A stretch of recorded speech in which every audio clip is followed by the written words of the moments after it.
bonjour et joyeux Noël, la grande famille des enfants du Malachidak. Et ce matin, je me suis réveillé pour vous souhaiter un joyeux Noël. Comme le prophète Branham l'a dit, joyeux Noël pour nous, les croyants du message, c'est de marcher dans une nouvelle année avec Christ dans nos cœurs, c'est-à-dire Jésus dans Jésus. Voilà. Et j'aimerais faire cette vidéo toujours dans le but d'évangéliser mes frères qui adorent Jésus, le lieu d'adoration, au lieu d'adorer Jésus-Christ, l'objet d'adoration. Voilà.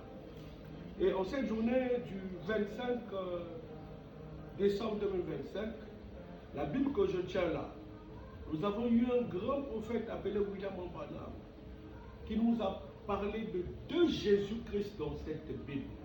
Donc c'est pour dire que celui qui part à l'église et qui ne connaît pas qu'il y a deux Jésus-Christ dans cette Bible adore Satan.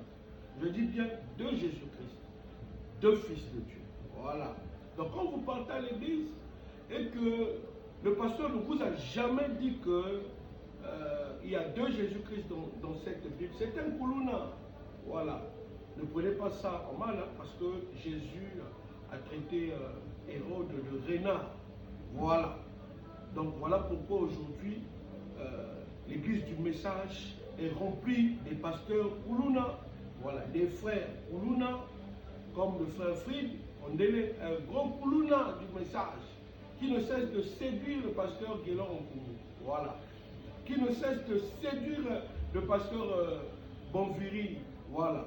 Donc, je dis bien, tous ceux qui adorent Jésus-Christ, l'objet, le lieu d'adoration, au lieu de Jésus-Christ, l'objet, ce sont des pasteurs Kuluna. Voilà pourquoi il y a un grand Kuluna que je ne cesse de s'attaquer de lui, le Kuluna Fried en délai. Voilà.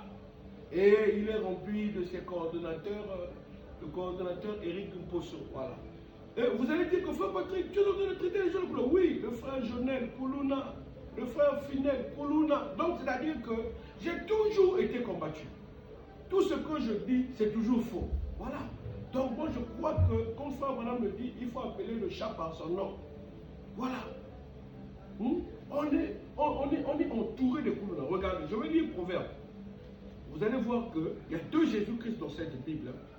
Voilà. Proverbe, parce que Fried, lui, il n'aime pas la Bible. C'est vraiment l'ennemi de la Bible, le frère Kuluna. Proverbe 8, le verset 22. Écoutez ce que la Bible dit. Hein. Vous allez dire que frère Joseph est noir, toi tu as eu ça où? Et Branham interprète cela. Voilà. Proverbe 8, le verset 22. Voilà. Parce qu'on ne doit pas avoir peur, on doit appeler chaque chose par son nom. La Bible dit ceci. Proverbe 8, le verset 1. Là, je vous présente Jésus-Christ, l'objet d'adoration. Voilà. Il est dit ceci. L'Éternel m'a créé la première de ses œuvres. Avant ses œuvres les plus anciennes, j'ai été établi depuis l'éternité. Dès le commencement, avant l'origine de la terre, je fus enfanté quand il n'y avait point d'abîme, point de source chargée d'eau. Avant que les montagnes soient affermies, avant que les collines existent, je fus enfanté. Il n'y avait encore ni fait la terre, ni les campagnes, ni le premier atome de la poussière du monde. Lorsqu'il disposa les cieux, j'étais là. Lorsqu'il traça un cercle à la surface de l'abîme, lorsqu'il fixa les nuages en haut, et lorsque les sources de l'abîme jaillissent, lorsqu'il fixa les nuages en haut, et que les sources de l'abîme jaillirent avec force, lorsqu'il donna une limite à la mer pour que les eaux n'en franchissent pas les bords, lorsqu'il posa les fondements de la terre, j'étais à l'œuvre auprès de lui et je faisais tous les jours ses délices, jouant sans cesse en sa présence, jouant sur le globe de la terre et trouvant mon bonheur parmi les fils de l'homme. Voilà. Donc ici, Proverbe 8, Branham nous dit que ça parle du logos, c'est-à-dire Dieu transformé en parole.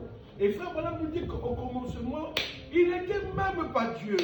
Au commencement, il était Elohim, il existait en lui-même. Étant Elohim, il avait des attributs. Il devait être Père, être Fils, être Saint-Esprit, c'est-à-dire omnipotent, omniscient, omniprésent. Voilà. Maintenant, qu'est-ce qui s'est passé? Il s'est d'abord créé un voile que nous appelons la colonne de feu. La colonne de feu, frère Philippe, ce n'est pas Dieu. C'est le voile qui cache Dieu. Voilà. Donc, dans la dispensation du Père, il a créé un voile qui cachait Dieu, qui est appelé colonne de feu. Dans la dispensation du Fils, il a créé un voile terrestre du Logos, qui voilait Dieu, qui est le corps de chair de Jésus de Nazareth. Le corps de chair de Jésus de Nazareth, c'est le voile du Logos. Parce que le Logos, c'est Dieu transformé en parole. Voilà pourquoi la Bible dit dans Jean 1:1, au commencement était la parole était avec Dieu, et la parole était Dieu, et cette parole a été faite chair. C'était faite chair où? Dans Jésus de Nazareth. Voilà. Donc, Proverbe 8, de verset 22 à 31, nous parle du Logos. Là, je ne parle que d'abord dans la Bible. Après, je vais prendre des citations pour vous démontrer où Branham en parle. Voilà. Donc, Proverbe 8, verset 22, c'est ça, Jésus-Christ, le lieu, l'objet d'adoration. Je dis bien, Proverbe 8, verset 22 à 31, c'est ça, Jésus-Christ, l'objet d'adoration. Donc, quand il a quitté la forme esprit, il se crée un corps pour devenir l'objet d'adoration. Voilà. Et comme vous allez voir dans Apocalypse, vous allez le voir, il est assis comme étant un homme. Voilà. Je vais prendre encore Ésaïe 9:6 pour vous montrer qu'il y a deux Jésus-Christ. Voilà. Deux Jésus-Christ. Ésaïe 9:6. Voilà. Pour essayer un peu de clôturer seulement dans la Bible. Parce que l'église du message est remplie de koulouna. Beaucoup de koulouna. Voilà. Ouais. Mais je leur souhaite au moins un joyeux Noël. Là, parce qu'ils n'aiment pas la Bible. Ils ont pris la Bible, ils ont mis de côté. Voilà. Donc parce que cette vidéo va édifier aussi ceux qui ne croient pas le message. Qui n'ont jamais su qu'il a deux Jésus-Christ. Voilà. Ésaïe 9:6, il a dit ceci. Car un enfant nous est né, un fils nous est donné, et la domination reposera sur son épaule. On l'appellera admirable, conseiller, Dieu puissant, Père éternel, prince de la paix. Voilà. Donc ici, là, c'est le Logos, c'est-à-dire Jésus, le Créateur, dans sa créature. Voilà. Et vous allez voir, quand vous allez lire dans Genèse 14:20, on vous parle de Melchisédek. Donc Melchisédek était le représentant de personne. Mais Jésus de Nazareth a représenté Melchisédek dans la chair. Voilà. Je dis ceci. Branham dit que Melchisédek était Dieu lui-même. Mais Jésus de Nazareth était le représentant de Dieu, qui est Melchisédek. Voilà pourquoi Branham fait la différence entre Dieu et Jésus.